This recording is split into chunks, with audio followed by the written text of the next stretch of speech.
বন্ধুগণ, ডিমে আলুর তরকারি তো অনেকভাবেই বানিয়ে খাওয়া হয়। একবার এইভাবে ডিমে আলুর লাল ঝোল বানিয়ে দেখুন, খেতে কিন্তু বেশ মজা হয়। আর এই জন্য আমি প্রথমেই গ্যাসের মধ্যে বসিয়ে দিলাম কড়াইয়ের মধ্যে দিয়ে দিলাম কিছুটা সর্ষের তেল। আমি এখানে সর্ষের তেলে রান্নাটা করব। আর নিয়েছি আমি সেদ্ধ ডিম, 4টে নিয়েছি। সেদ্ধ করা ডিমগুলোকে একটু চিড়ে নেব। এইভাবে প্রত্যেকটা ডিমের ওপর একটু করে চিড়ে দেব। তেলটা আমার গরম হয়ে গেছে, দিয়ে দিলাম অল্প একটু হলুদের গুঁড়ো। এবার তেলটাকে নেড়ে চেড়ে আমি কড়াইয়ের গায়ে লাগিয়ে দেব। তেলটা আমার গরম হয়ে গেছে অলরেডি। এবার ডিমগুলোকে একটা একটা করে তেলের মধ্যে ছেড়ে দেব। আবার নেড়ে চেড়ে ডিমগুলোকে ভেজে নেব। একদম লাল করে আমি ভাজবো না, মোটামুটি ডিমটাকে একটু ভেজে নেব। খুব ভাজা করলে ডিমগুলো কিন্তু অনেক সময় শক্ত হয়ে যায়, সেই জন্য ডিমটাকে একটু নেড়ে চেড়ে আমি অল্প একটু লাল করে তেল থেকে উঠিয়ে নিলাম। এবার এই তেলের মধ্যে আমি দিয়ে দেব দুটো বড় সাইজের আলুকে আমি ডোমো ডোমো করে কেটে নিয়েছিলাম। সে আলুর টুকরোগুলোকে তেলের মধ্যে দিয়ে দিলাম, অল্প একটু লবণ দিয়ে দিলাম। লবণটা দিয়ে দেওয়ার পর নেড়ে চেড়ে আলুগুলোকে আমি ভেজে নেব।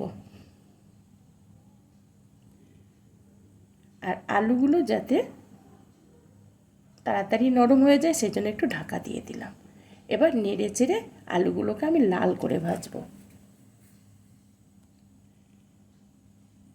এইভাবে আলুগুলোকে আমি লাল করে নিলাম। এবার তেল থেকে উঠিয়ে নেব।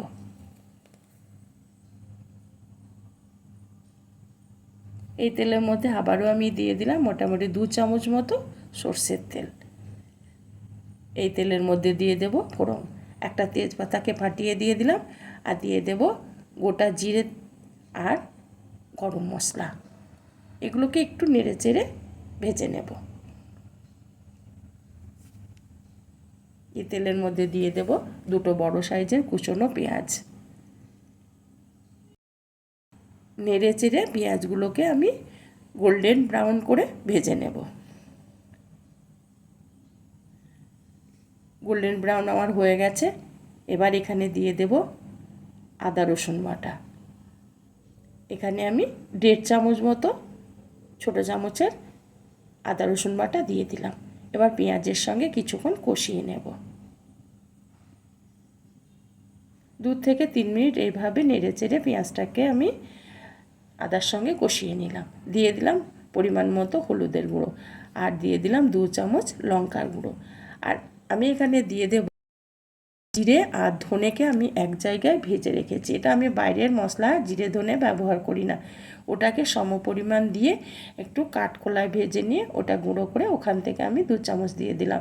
টমেটো দিয়ে দিলাম একটা মিডিয়াম সাইজের, আর লবণ দিয়ে দিলাম। এবার নেড়ে চেড়ে এগুলোকে কষিয়ে নেব। মশলাটা একটু শুকনো লাগছে সেই জন্য দিয়ে দিলাম অল্প একটু গরম জল। এখানে আমি পুরো রান্নাটাই কিন্তু গরম জলে ব্যবহার করব। এবার নেড়ে চেড়ে মশলাটাকে ভালো করে কষিয়ে নেব। আর যাতে টমেটোগুলো তাড়াতাড়ি নরম হয়ে যায় সেই জন্য একটু ঢাকা দিয়ে দেব। 2 মিনিট পর আমি ফিরে এলাম। টমেটোগুলো আমার নরম হয়ে গেছে, আর মশলাটাও আমার কষানো হয়ে গেছে।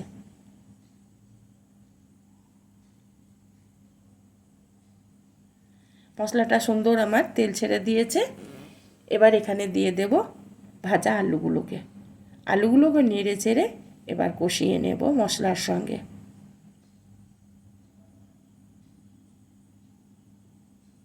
অনবরত নাড়তে হবে, না হলে মশলাগুলো পুড়ে যেতে পারে।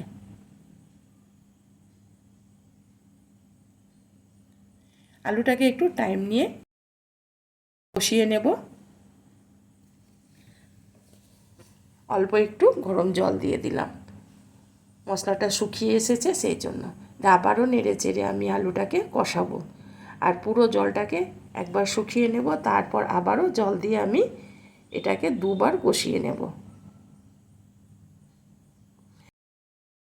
তার জন্য একবার ঢাকা দিয়ে দিলাম। ঢাকনাটা খুলে দিয়ে আমি আবারও আলুটাকে ভালো করে নেড়ে চেড়ে নেব, যেহেতু জলটা শুকিয়ে গেছে। আবারও আমি দিয়ে দেব একটু গরম জল। এখানে আমি দুবার জল দিয়ে ঢাকা চাপা দিয়ে আলুটাকে কষিয়ে নেব।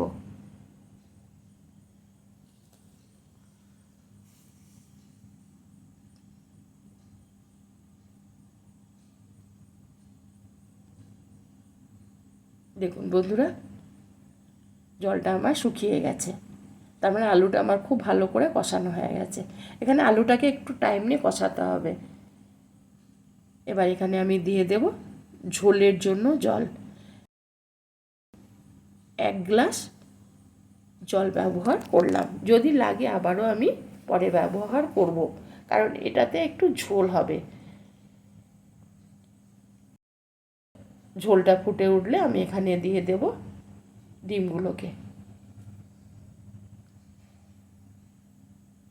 ডিমগুলোকে আলুর সঙ্গে নেড়ে চেড়ে মিশিয়ে নিলাম।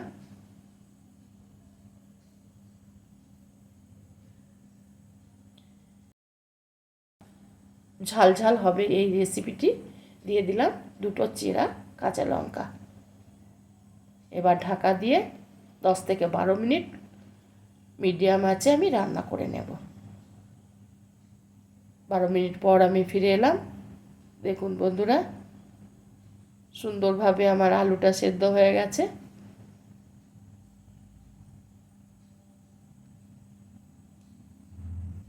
একটু নেড়ে চেড়ে নেব।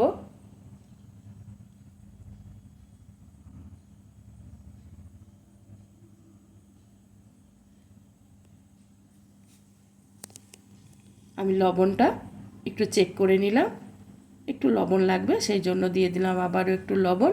আর আবারও জল এখানে দিয়ে দিলাম, যেহেতু আলুর এই কারিতে একটু ঝোল না হলে ভালো লাগবে না, আলুটা টিপে খেতে হবে। এবার এটাকে ঢাকা দিয়ে আবারও 2 মিনিট আমি রান্না করে নেব।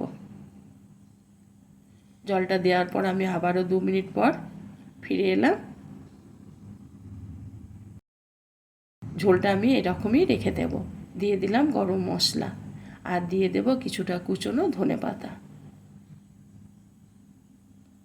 ধনেপাতাটাকে দেওয়ার পর নেড়ে চেড়ে ঝোলের সঙ্গে মিশিয়ে নেব গরম মশলা আর ধনেপাতা।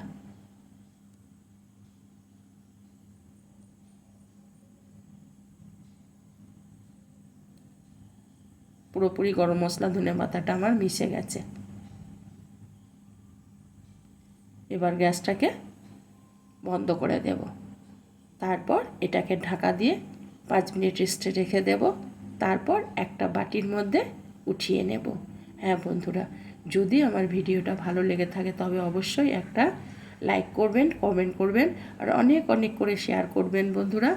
আর সাবস্ক্রাইব করে আমার চ্যানেলটির পাশে থাকার অবশ্যই অনুরোধ রইল। দেখুন বন্ধুরা, কত লোভনীয়, যেমন লোভনীয় তেমনি কিন্তু টেস্টি। এটা দিয়ে ভাত, রুটি, পরোটা যাই খাবেন খেতে কিন্তু অসম্ভব